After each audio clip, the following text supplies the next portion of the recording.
Hello friends, स्वागत है आपका एक बार फिर से हमारे यूट्यूब चैनल स्टडी विद सभी पर। मैं हूं सविता। दोस्तों, आज हम लोग इस वीडियो में कुछ अलग कुछ नया टॉपिक पढ़ेंगे, जो कि एक ऐसा टॉपिक होगा जो हर एक टीचिंग परीक्षाओं के लिए बहुत बहुत इम्पॉर्टेंट है। इनमें से एक या फिर दो क्वेश्चन आपकी परीक्षा में ज़रूर आता है, लेकिन एक्चुअल में क्या होता है कि लोग टीचिंग परीक्षाओं में पेडागॉजी तो अच्छे से समझ जाते हैं, लेकिन कुछ फैक्चुअल जो क्वेश्चन होते हैं उनको लोग याद नहीं रख पाते। क्यों याद नहीं रख पाते? क्योंकि जो स्टेटमेंट क्वेश्चन होते हैं उनको रटना पड़ता है। तो कुछ ही लोग ऐसे होते हैं जो इन क्वेश्चनों को समझ कर याद रख पाते हैं, तो रट कर तो हम कुछ याद रख नहीं पाते।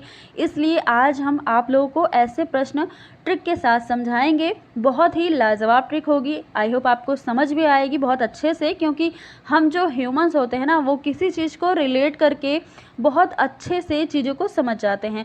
तो आप वीडियो को एंड तक ज़रूर देखिएगा, तभी आपको अच्छे से समझ आएगा। आइए स्टार्ट करते हैं वीडियो। यहाँ जो आप देख रहे हैं लाइक शेयर एंड सब्सक्राइब, इसको तो आप कर ही देंगे। यहाँ पर देखिए हम वीडियो स्टार्ट करेंगे। यहाँ से देखिए, यहाँ आज का जो टॉपिक है मनोविज्ञान के सिद्धांत व जनक। यहाँ पर हम ट्रिक के साथ समझेंगे। पहला क्या है? संरचनावाद का सिद्धांत। अब संरचनावाद के सिद्धांत की जनक कौन है? तो यहाँ पर दिया गया है विलियम वुंट और टिचनर। अब इसको ऐसे अगर कोई पूछेगा कि संरचनावाद का सिद्धांत कौन है, तो हो सकता है कि हम भूल भी जाएं विलियम वुंट हैं या फिर विलियम जेम्स हैं। तो हम यहाँ पर जो ट्रिक है, अगर वो ट्रिक आप याद कर लेते हैं तो हो सकता है आपके माइंड में क्लिक कर जाए और तुरंत आप बता दें कि संरचनावाद का सिद्धांत जो है वो विलियम वुंट का दिया हुआ या फिर टिचनर का है। तो यहाँ पर जो ट्रिक है वो हम आपको बताते हैं कि जो टीचर होता है, टीचर से मतलब टिचनर, तो जो टीचर होता है उसके बूट से आप याद रखेंगे उंट। तो जो बूट होते हैं, जो टीचर के बूट होते हैं, उसकी जो संरचना होती है वो बहुत बड़ी होती है। तो आप इससे याद रख पाएंगे बहुत अच्छे से कि जो टीचर होता है, टीचर का मतलब टिचनर, और उंट का मतलब जो टीचर का बूट होता है, मतलब जूता। तो टीचर का जो बूट होता है वो उसकी जो संरचना होती है वो बहुत बड़ी होती है। तो यहाँ से जो संरचना है उससे आप याद रखेंगे संरचनावाद। तो यहाँ से हो गया ना आपका एक नंबर पक्का। संरचनावाद का सिद्धांत कौन है? तो आपके माइंड में तुरंत क्लिक कर जाएगा कि जो टीचर होते हैं उनका ऊट मतलब कि बूट बहुत संरचना उसकी बड़ी होती है। तो इससे आपको याद हो गया। अब चलते हैं अगले की ओर। अगला देखिए, गेस्टाल्टवाद का सिद्धांत। अब इसके जनक कौन है? तो यहाँ पर दिया गया है, इसके जनक है वर्दीमर, कोहलर और कोफका। तो इसको याद रखना भी थोड़ा सा टफ है, अगर हम इसको कई बार ना पढ़ें या फिर कई बार पढ़ने के बाद भी हम इसको भूल जाते हैं।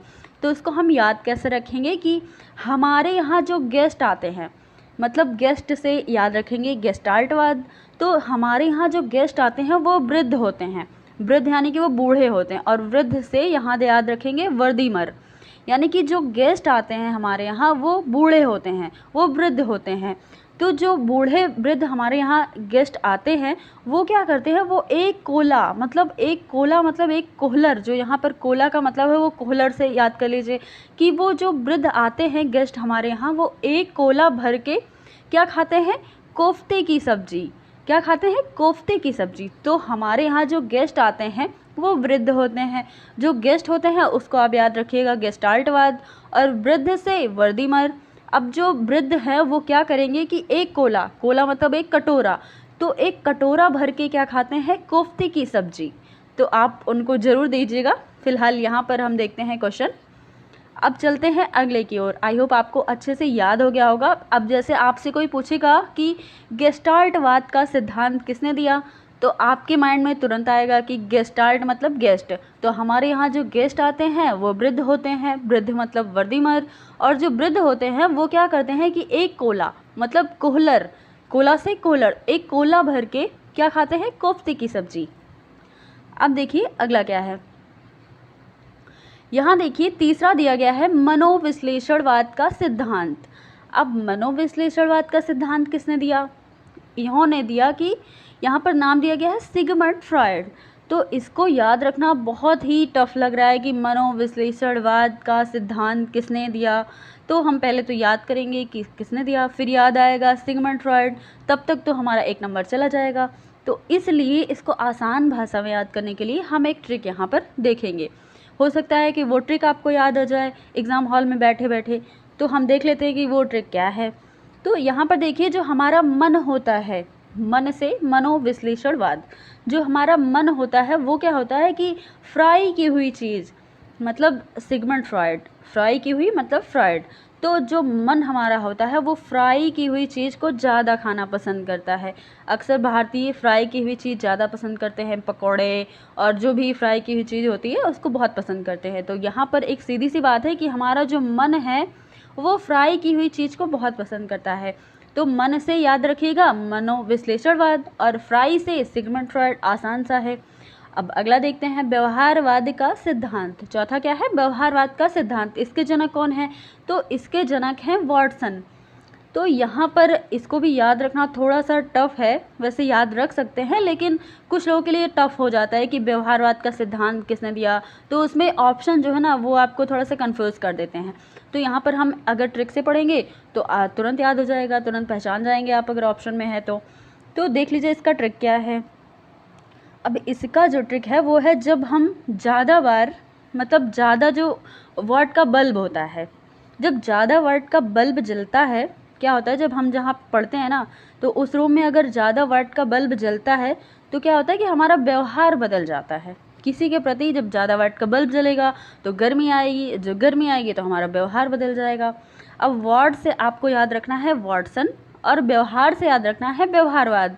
यहाँ पर सीधी सी बात है कि आप याद रखेंगे जब कमरे में ज़्यादा वाट का बल्ब जलता है तो हमारा व्यवहार जो है ना वो बदल जाता है। तो यहाँ पर याद हो जाएगा कि व्यवहारवाद का जो सिद्धांत है वो किसने दिया? वॉटसन ने। याद हो गया आपको। अब चलते हैं अगला। यहाँ देखिए पांचवा क्या है? उद्देश्यात्मक व्यवहारवाद का सिद्धांत। इसको किसने दिया? यहाँ पर तो दिया गया है टॉलमैन, लेकिन इसको हम याद कैसे रखेंगे? ये तो बहुत बड़ी बात है। उद्देश्यात्मक व्यवहारवाद का सिद्धांत, ये तो बहुत बड़ा हो गया, लेकिन इसको हम एक मज़ेदार ट्रिक के साथ थोड़े से में याद कर सकते हैं। तो इसको हम देखते हैं कि जो हमारा उद्देश्य होता है ना, क्या होता है? आजकल लोग भारत में थोड़े नाटे होने लगे हैं, लोग छोटे होने लगे हैं। तो इसमें क्या होता है कि जो छोटे लोग होते हैं ना उनका क्या उद्देश्य होता है? उनका जो उद्देश्य होता है वो होता है टॉल होना, मतलब वो लंबा होना चाहते हैं, उनका उद्देश्य है टॉल होना। तो यहाँ पर सीधी सी बात है कि उनका क्या उद्देश्य है? टॉल होना। टॉल से याद रखेंगे टॉल मैन, उद्देश्य से याद रखेंगे उद्देश्य। तो सीधा सा याद हो गया, उद्देश्यात्मक व्यवहारवाद का सिद्धांत क्या है? Tall man. तो यहाँ पर इसको टॉल मैन ने दिया है। अब देखते हैं अगला क्या है? अनुबंधन का सिद्धांत। अनुबंधन का सिद्धांत किसने दिया? पावलोव ने। अब पावलोव को याद रखना थोड़ा सा टफ हो जाएगा, तो इसलिए हम इसकी ट्रिक बताते हैं आपको। क्या है इसकी ट्रिक? अनु नाम की एक लड़की है। एक कहानी की तरह सुन लीजिए कि अनु जो है ना वो एक लड़की है। अब अनु क्या करती है ना, वो पाव खाती है। वो पाव खा कर ना बहुत मोटी हो गई है, तो इसलिए वो जो अनु है ना वो बहुत पाव खाती है। तो आप याद रखिए आपके घर के आसपास कोई ना कोई तो अनु मिल ही जाएगी। तो आप उसको क्या करिए ना, उसको इस नज़र से देखिए कि जो अनु है वो बहुत पाव खाती है। तो यहाँ पर अनु से आप याद रखिएगा अनुबंधन, और पाव से क्या याद रखिएगा? पावलोव। तो यहाँ पर अनुबंधन का जो सिद्धांत है उसको पावलोव ने दिया है, सीधी सी बात। अब अगला देखते हैं। यहाँ पर देखिए 7 नंबर का प्रश्न एवं त्रुटि का सिद्धांत। अब इसको किसने दिया? ये तो बहुत बड़ी आफत है। प्रश्न एवं त्रुटि का सिद्धांत जो दिया है वो उन्होंने थॉर्नडाइक जी ने दिया है। तो यहाँ पर ये हम याद रखेंगे, इससे अच्छा तो हम कोई ट्रिक याद रख लें। ट्रिक याद रखेंगे तो तुरंत याद हो जाएगा कि प्रश्न एवं त्रुटि का सिद्धांत किसने दिया। तो इसकी जो ट्रिक है ना, जब हम बालों में क्या करते हैं, हमारे बाल सफ़ेद हो जाते हैं कभी कभी, अक्सर लोग के सफ़ेद होते रहते हैं, लेकिन जब हम बालों में बहुत ज़्यादा प्रयत्न के साथ, मतलब बहुत ज़्यादा हिम्मत के साथ बार बार अपने बालों में क्या करते हैं? डाई लगाते हैं। तो डाई से आपको याद रखना है थॉर्नडाइक, और प्रयत्न से प्रयत्न। तो जब अपने बालों में बहुत प्रयत्न के साथ डाई लगाते हैं तो भी कोई ना कोई त्रुटि तो रह ही जाती है, मतलब जो आपके सफ़ेद बाल हैं वो तो दिख ही जाते हैं। तो यहाँ पर आपको क्या याद रखना है कि जब हम अपने बालों में बहुत प्रयत्न के साथ डाई लगाते हैं तो कोई ना कोई त्रुटि ही तो रह ही जाती है। तो यहाँ से प्रयत्न एवं त्रुटि का सिद्धांत हो गया और बहुत अच्छे से याद हो गया।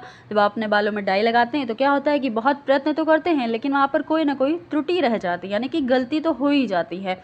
तो यहाँ पर ये आपको याद हो गया। अब अगला देखते हैं कारक विश्लेषण सिद्धांत। अब इसको कैसे याद रखेंगे? कारक विश्लेषण सिद्धांत के जो जनक है ना वो थर्स्टन जी हैं, लेकिन इसको याद रखना बहुत ही मुश्किल है। तो इसको हम ऐसे याद रखेंगे कि जो हमारी कार है, हमारे पास कार होती है, तो जो हमारी कार है उसका विश्लेषण करने के लिए, मतलब उसको बढ़ा चढ़ा के किसी के सामने बताने के लिए कि हमारी कार कैसी है। बहुत लोग बहुत ज़्यादा तारीफ़ करते हैं कि मेरे पास ऑडी है, ये है, वो है।